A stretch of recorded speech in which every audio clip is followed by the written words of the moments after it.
దానియేలు గ్రంథము 1వ అధ్యాయము 3, 4, 5 వచనాలు మనం చదువుకుందాం.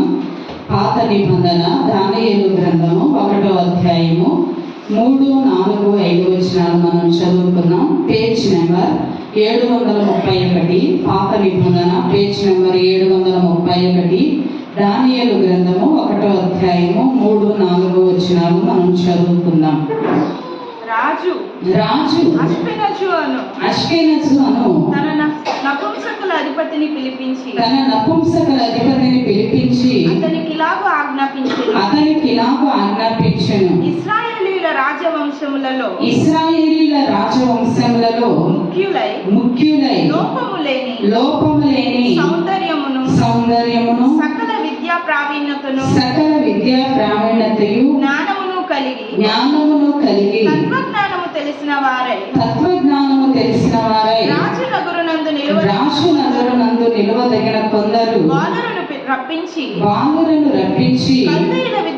కల్దీల విద్యను భాషను వారికి నేర్పుము. ఆమేన్. హల్లెలూయా, హల్లెలూయా. నేను పలుకుతున్న మాట నన్ను అనుసరించి మీరందరూ పలకండి. దానియేలు గ్రంథము 1వ అధ్యాయము 3, 4 వచనాలు మనం చదువుకున్నాం. రాజు అష్పెనజు అను తన నపుంసకుల అధిపతిని పిలిపించి అతనికి ఇలాగూ ఆజ్ఞాపించెను.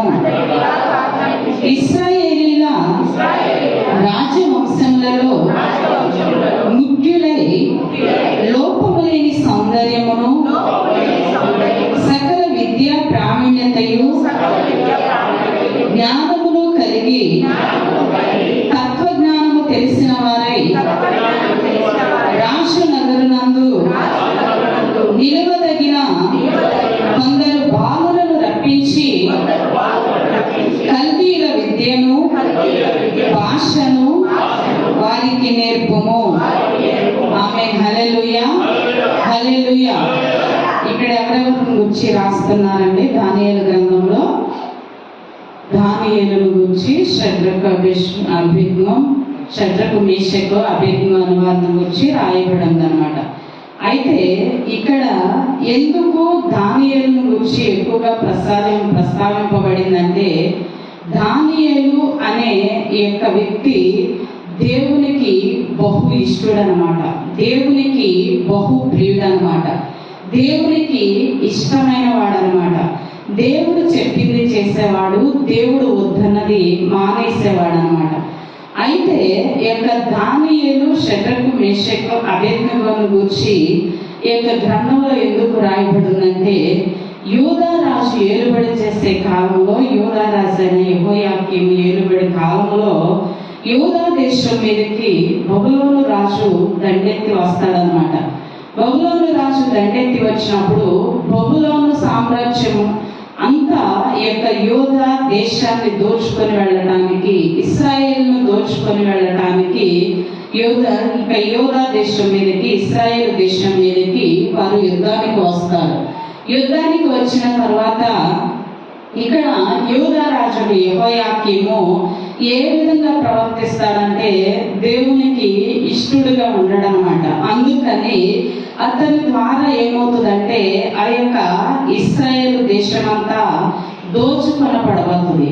ఇశ్రాయేలు దేశమంతా ఆ యొక్క అన్య రాజు చేతికి అప్పగించబడుతుంది అన్నమాట. అయితే ఈ యొక్క అన్య రాజు చేతికి అప్పగించబడినప్పుడు ఈ యొక్క అన్య రాజు, బబులోను రాజు నెబుకద్నెజర్ రాజు ఏం చేస్తాడంటే, ఆ యొక్క మందిరంలో ఉన్న ఉపకరణములతో సహా దోచుకొని వెళ్ళిపోతాడు. వాటినన్నిటినీ తీసుకెళ్ళి ఎక్కడ పెడతాడంటే, తన దేవతాలయంలో పెడతాడనమాట. మందిరంలో ఉపకరణములు తీసుకెళ్ళి ఎక్కడ పెడతాడు? అన్య దేవతాలయంలో పెడతాడనమాట. అయితే పెట్టిన తర్వాత ఇంకా ఇశ్రాయేలీల దేశంలో ఉన్న ఇశ్రాయేలీల రాజవంశపు వారిని రాజు ఆజ్ఞాపిస్తాడు. ఏమని ఆజ్ఞాపిస్తాడంటే, ఇశ్రాయేలీల రాజవంశపు వారిలో ముఖ్యులైన వారిని, లోపం లేని సౌందర్యము గల వారిని, అదేవిధంగా సకల విద్యలందు ప్రవీణత గల వారిని, జ్ఞానము కలిగిన వారిని, తత్వజ్ఞానము తెలిసిన వారిని, రాజనగరనందు నిలువదగిన కొందరు బాలులను రప్పించి వారికి కల్దీయుల విద్యను భాషను నేర్పించమని చెప్పేసి ఇక్కడ రాజు తన నపుంసకులందరికీ తెలియచేస్తాడనమాట.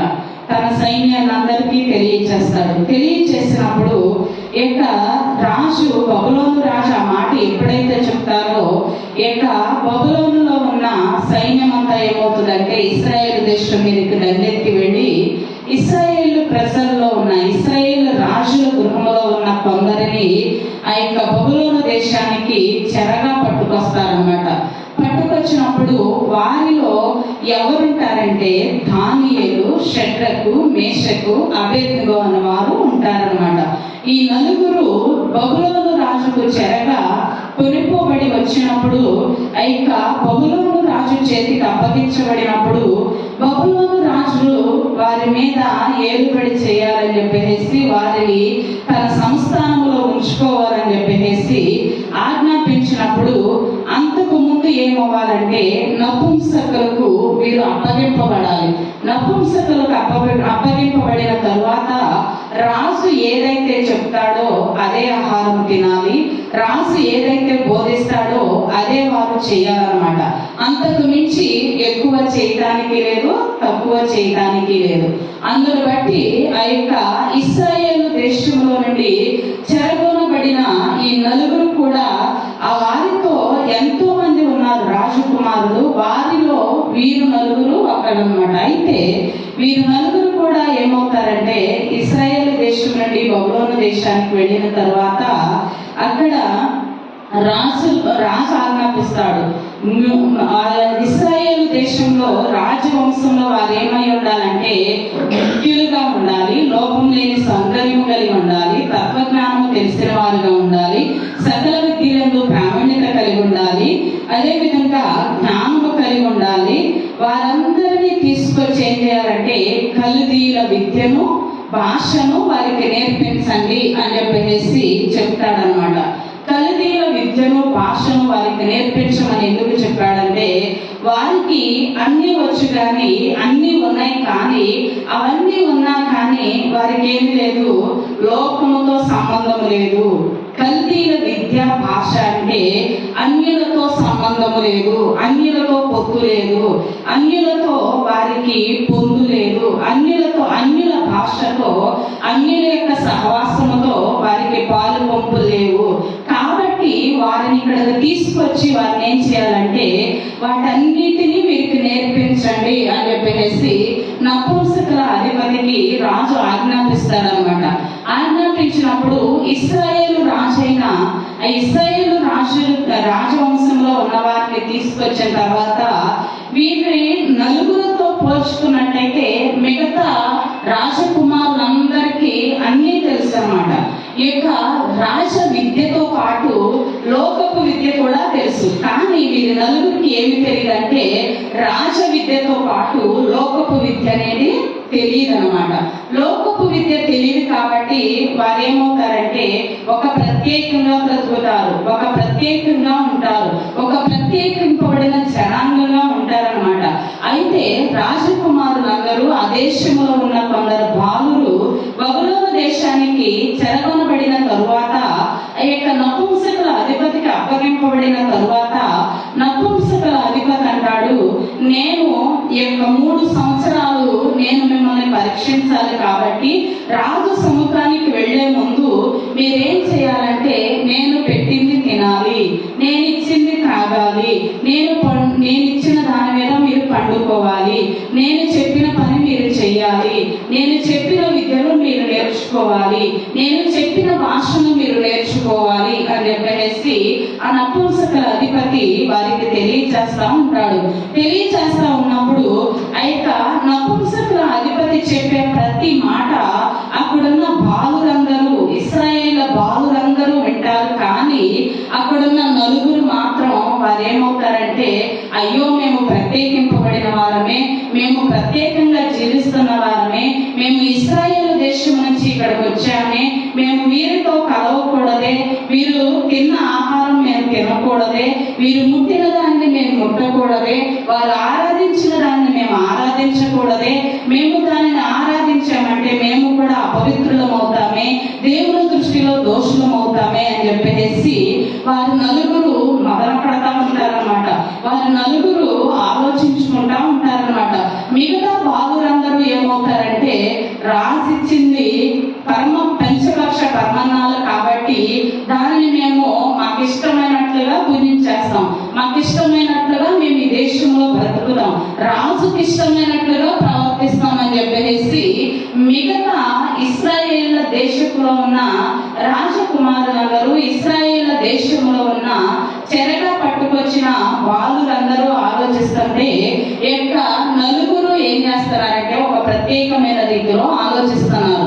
ఏమని ఆలోచిస్తున్నారంటే, మేము ఈ లోకపు రాజుకు భయపడినట్లయితే పరలోకమందున్న రాజుకి, రాజుల రాజుకు, ప్రభులకు ప్రభువుకు మేము భయపడకుండా మేము ఈ రాజుకు భయపడి ఆ రాజు చెప్పింది మేము చేస్తే మా యొక్క ఆధిపత్యాన్ని మేము పోగొట్టుకుంటాము, దేవుని సన్నిధిని పోగొట్టుకుంటాము, దేవుని మహిమను పోగొట్టుకుంటాము, దేవుని యొక్క చిత్తాన్ని చేసే వారంగా మేము ఉండము అని చెప్పేసి ఈ నలుగురు ఆలోచించి ఒక నిర్ణయానికి వస్తారనమాట.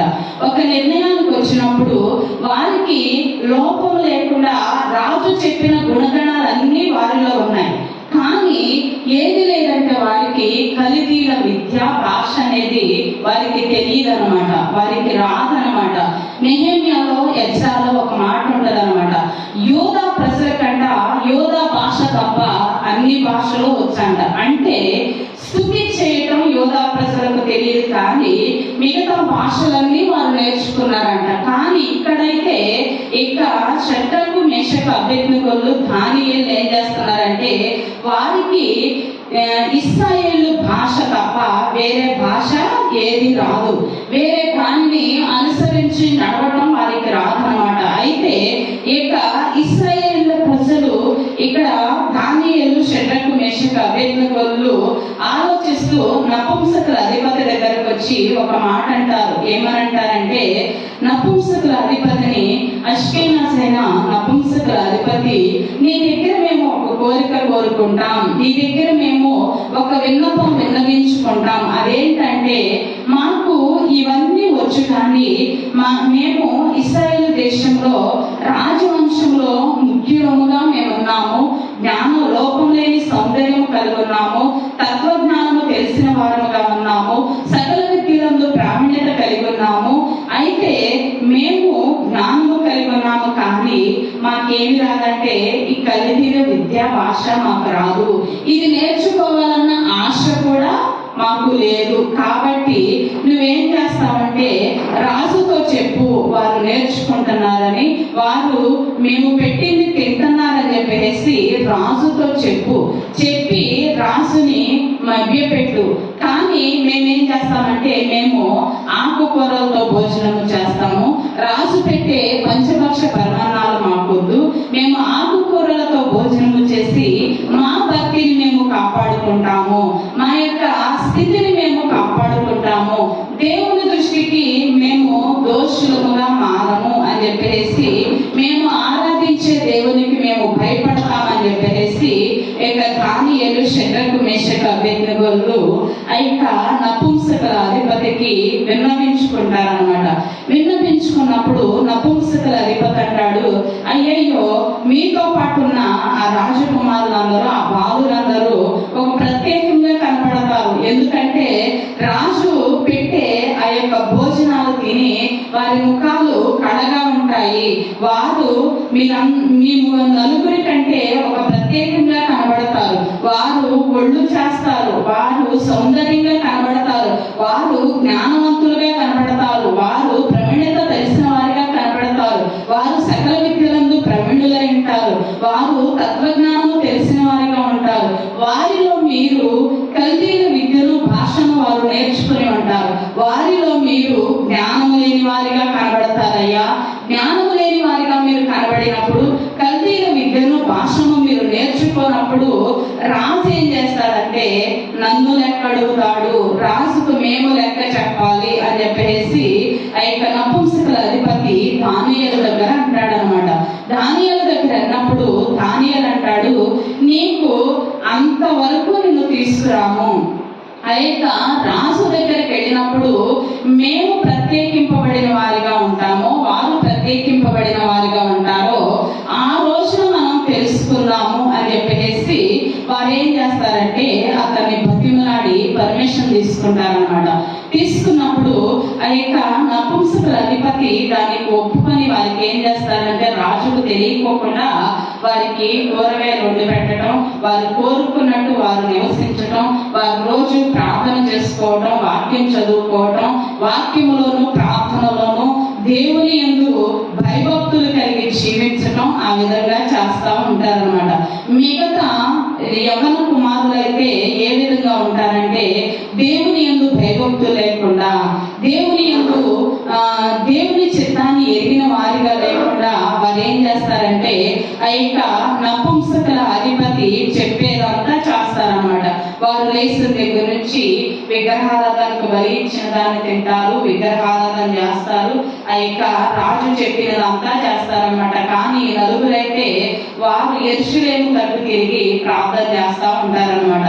అయితే ఇక ఎప్పుడైతే వీళ్ళు వారిని వారు అపవిత్రపరచుకోకుండా ఈ యొక్క బబులోను దేశంలో ఉన్నంత కాలం వారిని వారు కాపాడుకుంటా వచ్చారో, దేవుని యందు భయభక్తులు కలిగి జీవించారో, ఆ భయభక్తులు వారిని ఏం చేసిందంటే ఆ సంస్థానంలోనే హెచ్చించింది అన్నమాట. ఆమె హల్లెలూయా, హల్లెలూయా. సామెతల గ్రంథంలో ఒక మాట ఉంటుంది అనమాట. సామెతల గ్రంథము 8వ అధ్యాయము, 9వ అధ్యాయము, 10వ అధ్యాయం మనం చూసుకున్నట్లయితే ఈ 3 అధ్యాయాల్లో జ్ఞానము గురించి చక్కని మాటలు ఉంటాయి అన్నమాట.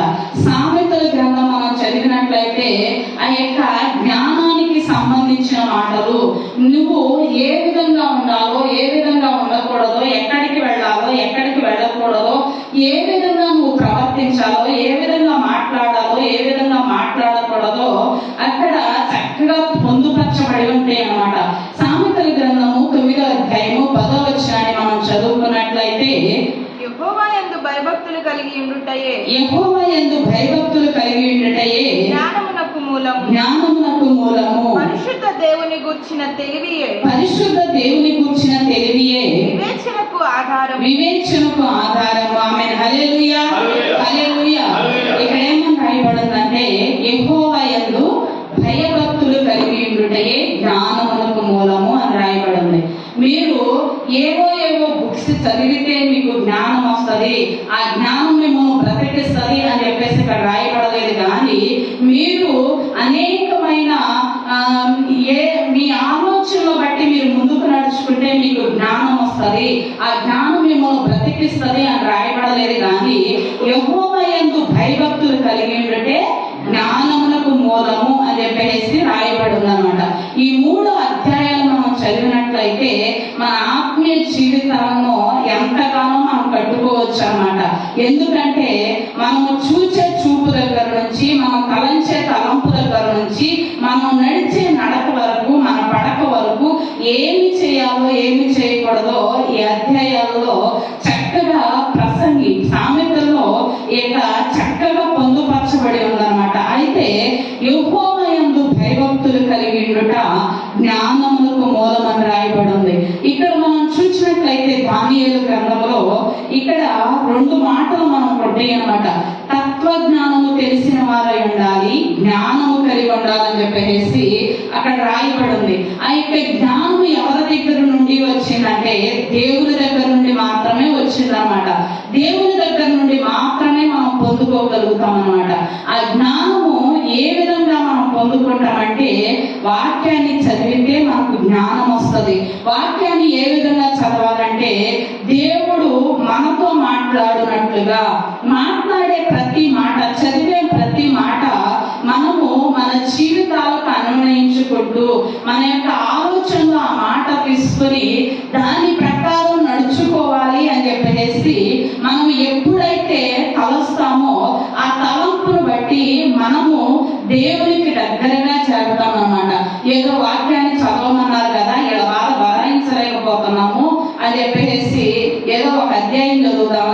వచనం చదువుదాములే, లేకపోతే మన దైవజనం చెప్తా ఉంటారు కదా, పొద్దున్నే లేచి క్యాలెండర్లో ఒక వచనం చదువుకుందాంలే అని చెప్పేసి, అట్లా కాకుండా వాక్యాన్ని ఏ విధంగా మనం పఠించాలంటే దేవుణ్ణి అడగాలన్నమాట. వాక్యం చదివేటప్పుడు నా మనోనేత్రాలు తెరువు ప్రభా, నీ గ్రంథంలోని ఆశ్చర్యకరమైన సంగతులు నేను గ్రహించినట్లు నా కన్నులు తెరువు ప్రభా, నా హృదయాన్ని తెరువు ప్రభా, నా మనస్సును తెరువు ప్రభా అని చెప్పేసి ఎప్పుడైతే మనము ప్రార్థన చేసుకుని వాక్యాన్ని చదువుతామో ఆ వాక్యము మనకు జ్ఞానాన్ని కలుగజేస్తుంది. ఆమేన్. హల్లెలూయా, హల్లెలూయా.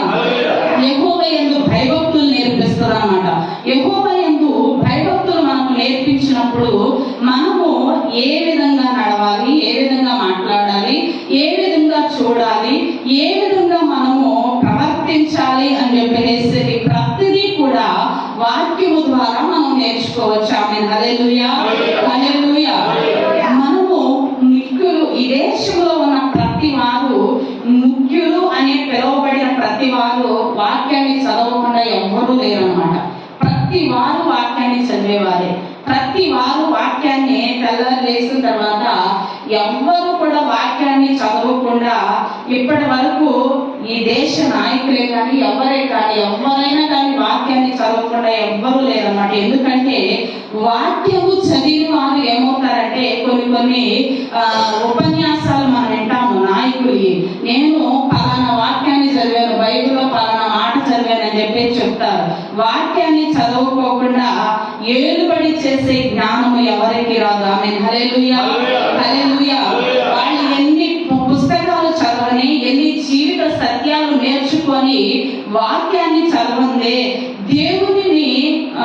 దేవుని మాట తీసుకుందే, మన యేసు ప్రభు ఏ విధంగా నడిచారో, ఏ విధంగా మాట్లాడారో వారు ఒక్కొక్క మాట వారి జీవితాల్లో తీసుకుని దాన్ని బట్టి వారు నడుస్తున్నారంటే, దాన్ని బట్టి వారు రాజకీయాలు చేస్తున్నారంటే, దాన్ని బట్టి వారు పెద్ద బిజినెస్లు చేస్తున్నారంటే వారు దేన్ని బట్టి అంటే దేవుని వాక్యాన్ని బట్టేనమాట.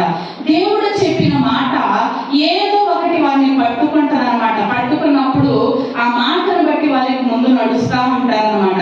అదేవిధంగా యొక్క రాజ సంస్థానంలో ఉన్న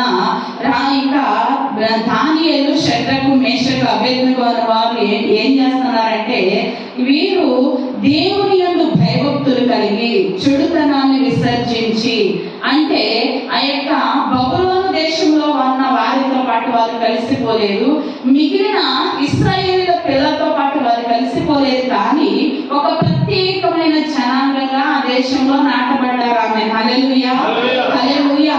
ఒక ప్రత్యేకమైన పిల్లలుగా, యవనస్తులుగా ఆ దేశంలో ఎదిగారు. వారు ఎదగటాన్ని బట్టి అది ఏ విధంగా ఎదిగారంటే ఉదయాన్నే వారు లేచిన దగ్గర నుంచి ప్రార్థన, వాక్యము, అదేవిధంగా వారి జీవితాలను దేవునిలో పరిశుద్ధతలో కట్టుకున్నారన్నమాట. ఆమేన్. హల్లెలూయా, హల్లెలూయా.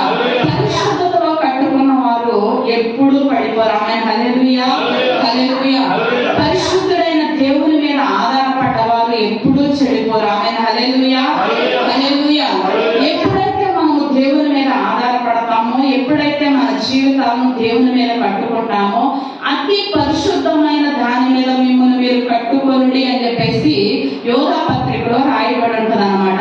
ఆ యొక్క అతి పరిశుద్ధమైన క్రీస్తుని బండ మీద మనం ఎప్పుడు కట్టుకుంటామో యొక్క జీవితాలు ఏ విధంగా ఉంటాయంటే దేశానికి, గ్రామాలకు ఆశీర్వాదకరంగా ఉంటాయి. ఆమేన్. హల్లెలూయా, హల్లెలూయా. ఇక్కడ ఈ నలుగురు అతి పరిశుద్ధమైన దాని మీద వారు కట్టుకున్నారన్నమాట. ఇక్కడ ఇశ్రాయేలు ప్రజల్లో ఉన్న యొక్క యవన బిడ్డల ముగ్గురు ఏం చేశారంటే వారి జీవితాలను అపవిత్రపరచుకోవటానికి వారు ఒప్పుకోలేదు. వారి జీవితాలను దేవుల్లో కట్టుకోవటానికి ఇష్టపడ్డారు. వారు రాజు చేతిలో ఏదైనా అయిపోవటానికి ఇష్టపడ్డారు, కానీ వారి భక్తిని మాత్రం పాడు చేసుకోవటానికి వారు ఇష్టపడలేదు అనమాట. మనం కూడా ఏం చేయాలంటే మన భక్తిని మనం పాడు చేసుకునే దాని జోలికి మనం వెళ్ళకూడదు. ఆమేన్. హల్లెలూయా, హల్లెలూయా. ఏదైనా మన భక్తిని పాడు చేస్తుంది, దీని ద్వారా మన యొక్క ఆత్మీయ జీవితాలకు నష్టం ఉంది అంటే దాన్ని మనం తాకకూడదు, దాని వైపు చూడకూడదు. కానీ మన యొక్క ఆత్మీయ జీవితాలను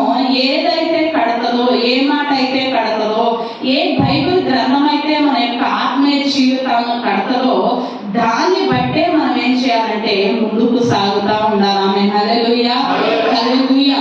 అదే విధంగా ఆ యొక్క దానియేలు షడ్రకు మేషకు అబేద్నెగోలు చెప్పిన తర్వాత రాజు దగ్గరికి వెళ్ళే కాలం వస్తుందన్నమాట. 3 సంవత్సరాలు నపుంసకుల అధిపతి వారిని పరీక్షిస్తా వస్తాడనమాట. ఏమని పరీక్షిస్తాడంటే, ఈ మిగతా పాలురంగలు నేను పెడుతున్న యొక్క దేవతకు అర్పించి పెడుతున్న ప్రతిదాన్ని తింటున్నారు. వారు ఒక్కొక్కడు ఇంతంత రావు ఇంతెంత ఎత్తున్నారు. వారు ఒక్కొక్కడు ముఖాలు ఏ విధంగా ఉంటాయి అంటే మందంగా ఉన్నాయి. వారి ముఖాలు చూడంగానే కళ్ళలో పడ్డట్టు ఉన్నాయి అని చెప్పేసి యొక్క నపుంసకుల అధిపతి అనుకుంటున్నాడు. అయితే యొక్క దానియేలు షడ్రకు మేషకు అబేద్నెగోలు వీరిని 10 రోజులకు ఒకసారి పరీక్షిస్తా ఉన్నాడు. కానీ వారి ముఖాలు వీరి ముఖాల కంటే మరీ తేటగా ఉన్నాయి అన్నమాట. హల్లెలూయా, హల్లెలూయా. ఇంకా అసలే లోపం లేని సౌందర్యం కలిగి ఉంటే వీళ్ళు ఇంకనూ లోపం లేని సౌందర్యంలోనికి నడిపించబడ్డారు. ఆమేన్. హల్లెలూయా, హల్లెలూయా. వారు కల్దీయుల విద్యను భాషను నేర్చుకోవటానికి ఇష్టపడలేదు, కానీ అన్యులతో సహవాసము చేయడానికి ఇష్టపడలేదు. కానీ ఎప్పుడైతే దేవుని సహవాసంలో వారు ముందుకు సాగారో వారు ఏం చేశారంటే వారి యొక్క జ్ఞానానికి, వారి యొక్క విద్యకు, వారి యొక్క ప్రార్థనా జీవితాలకు యొక్క బబులోను యొక్క రాజు ఏమైపోయాడంటే నెబుకద్నెజరు వారికి సాగిలు పడ్డాడు అనమాట. ఆమేన్. హల్లెలూయా, హల్లెలూయా. ఏమని సాగిలు పడ్డాడంటే వీరి దేవుడే నిజమైన దేవుడు, వీరి దేవుడే స్తోత్రార్హుడు, వీరి దేవుడే పూజ్యుడు అని చెప్పేసి సాక్ష్యం ఇచ్చేటట్టు ఆ నలుగురు మార్చబడ్డారు. ఆమేన్. హల్లెలూయా, హల్లెలూయా. అదేవిధంగా మనం కూడా ఏం చేయాలంటే మన ఆత్మీయ జీవితాలలో మన దేవుని మనం రుజువుపరచాలి అని అంటే మనం ఏ విధంగా ఉండాలంటే అన్యులు మనలో గురించి సాక్ష్యం ఇచ్చేటట్టు మన జీవితాలను మనం మర్చుకోవాలా. ఎందుకంటే మన యొక్క సాక్ష్యాన్ని బట్టి అన్యులు ఏం చేస్తారంటే గిట్టని వారు గిట్టంతనంగా మాట్లాడతారు. అవన్నీ పక్కన పెట్టండి. అన్యులు మన యొక్క జీవితాన్ని గురించి, మన దేవుని గురించి సాక్ష్యం ఇవ్వాలి అని అంటే మనం ఏం చేయాలంటే మన యొక్క పరిశుద్ధతను దేవునిలో కట్టుకోవాలి. దేవుని ద్వారా పరిశుద్ధతను ఇంకనూ మనం ఏం చేయాలి, సంపాదించుకోవాలన్నమాట. ఇక్కడ బైబిల్ గ్రంథంలో ఉంటదన్నమాట, జ్ఞానులంట ఇంకనూ జ్ఞానాన్ని సమకూర్చుకుంటారంట, జ్ఞానులంట ఇంకనూ తెలివిని సమకూర్చుకుంటారంట. ఎందుకంటే దేవుని యందు భయభక్తులు కలిగి ఉండటం జ్ఞానానికి మూలం కాబట్టి ఆ జ్ఞానాన్ని వారు ఏం చేస్తారంటే ఆ జ్ఞానము బబులోను దేశానికే పనికొచ్చేదిగా మారిపోయింది. ఆమేన్. హల్లెలూయా, హల్లెలూయా.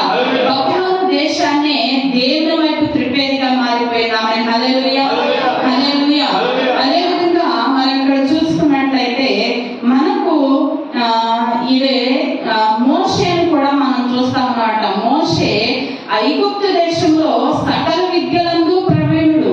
ఐగుప్తు దేశంలో ఎన్నో విద్యలు నేర్చుకున్నాడు. ఐగుప్తు దేశంలో ఫరో యొక్క కుమారుడని అనిపించుకోవటం కంటే నేను నా దేవునితో కూడా ఎంత గొప్ప భాగ్యమని ఎంచుకుని ఏం చేశాడంటే ఆ ఐగుప్తు దేశంలో ఉన్న వాటినన్నిటిని వదిలిపెట్టేసి ఏం చేశాడంటే ఇశ్రాయేలు ప్రజల వద్దకు వచ్చేసాడు. ఆమె హల్లెలూయా, హల్లెలూయా. మోషేకి ఇక వయసు వచ్చిన తర్వాత మోషేకి వయసు రానంత కాలమే అక్కడ ఫరో కుమార్తె దగ్గర ఫరో కుమారుడుగా అనిపించుకోవడానికి అతడు తెలియని దినాలలో ఉన్నాడనమాట. అయితే తెలిసిన తర్వాత అతడు ఏం చేశాడంటే ఫరో యొక్క ఇంటిలో ఉండటానికి అతడే మాత్రం ఒప్పుకోలేదన్నమాట. ఎందుకంటే మనము బాప్తిసము పొందకమునుపు ఈ లోకంలో ఉండటానికి ఒప్పుకుంటాం. ఎప్పుడైతే బాప్తిసం తీసుకుంటామో రక్షణలోనికి వస్తామో, ఎప్పుడైతే దేవుని వైపు మనం తిరుగుతామో ఈ లోకంలో ఉండటానికి, ఈ లోకం యొక్క తుచ్చమైన అభిలాషలకు లోబడటానికి అస్సలు ఒప్పుకోకూడదు అన్నమాట. ఆమె హల్లెలూయా, హల్లెలూయా. మోషే ఏం చేశాడంటే ఈ యొక్క లోకాశలకు లోబడటానికి ఒప్పుకోలేదన్నమాట. ఎన్నో అతన్ని లాగుతా ఉన్నాయి. ఐగుప్తు దేశంలో ఉన్న వాటన్నిటిని చూస్తున్నాడు. ఐగుప్తు దేశం అంతా అతని చేతిలో ఉంది. ఐగుప్తు దేశం అంతా అతను చెప్పింది చేయాలి.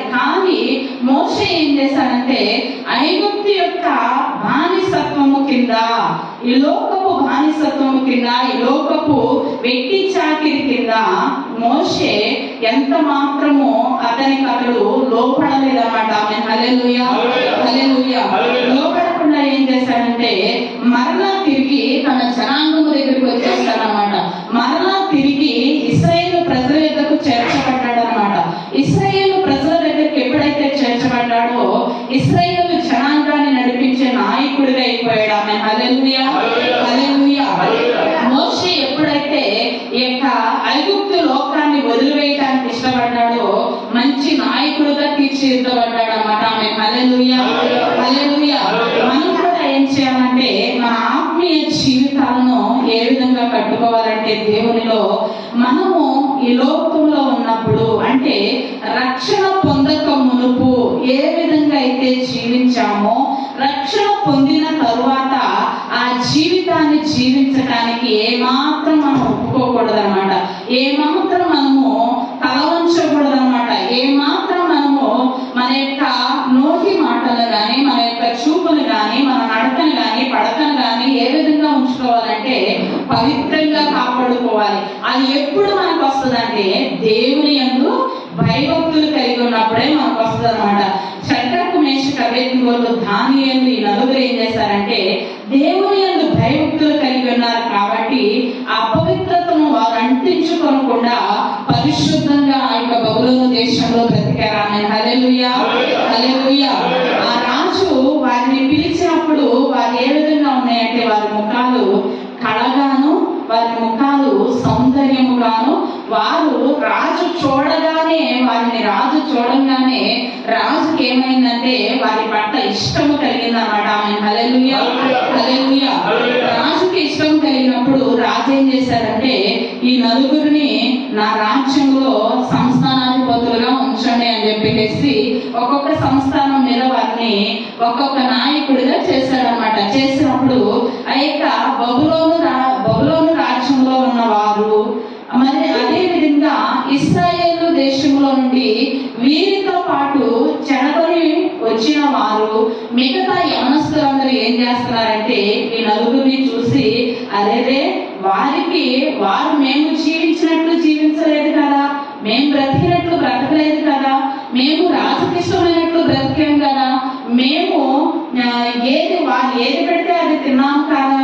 అది వారు ఏం చేశారంటే వారు కుళ్ళుకుంటున్నారు అన్నమాట.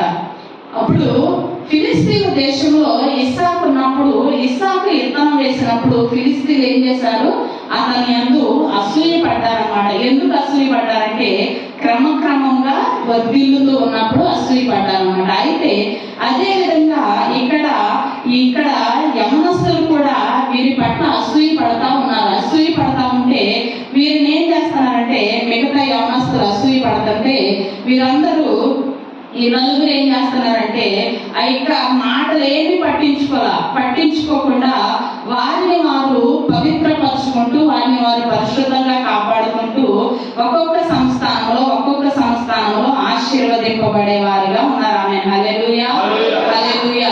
అదే విధంగా మనం కూడా ఏం చేయాలంటే దేవుని యందు భయభక్తులు కలిగి జ్ఞానము కలిగి మనము జీవించాలంటే ఇక దానియేలు షద్రకు మేషకు అబేద్నెగోల వలె పరిశుద్ధతలో కట్టబడిన వారమై మనము ఎక్కడున్నా కానీ మన జీవితాన్ని కాపాడుకునే వారంగా భక్తి జీవితాన్ని కాపాడుకునే వారంగా మనము జీవిద్దాము. ఇచ్చిన వాక్యం దేవుడు దీవించును గాక.